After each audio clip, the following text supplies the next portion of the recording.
What happens when a floating giant, 3 football fields long, suddenly becomes a fireball in the middle of the Atlantic Ocean?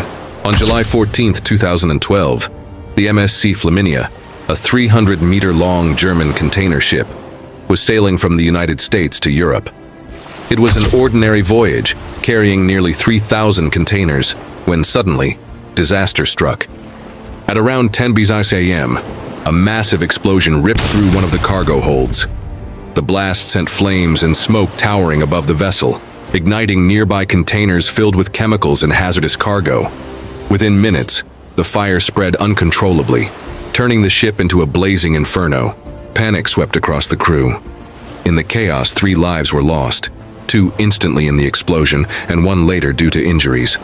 The rest of the crew was forced to abandon ship, drifting in lifeboats on the vast Atlantic as their burning vessel disappeared behind a wall of smoke. Nearby vessels responded, rescuing the survivors from the lifeboats. Meanwhile, the fire continued to rage aboard the Flaminia for days, fed by volatile cargo and worsened by repeated explosions. The ship, heavily damaged, was left adrift in international waters, too dangerous for ports to accept, as authorities feared environmental disaster. After weeks of uncertainty, the smoldering hulk was finally allowed into Germany. Investigators uncovered the cause: unstable chemicals, specifically divinylbenzene, which had polymerized and triggered the blast under heat and pressure. The MSC Flaminia disaster was a stark warning to the shipping world.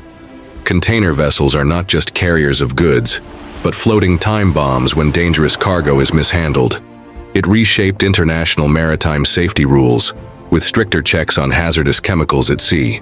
This is the story of a ship that carried fire across the ocean, and how a single explosion exposed the hidden dangers of global trade.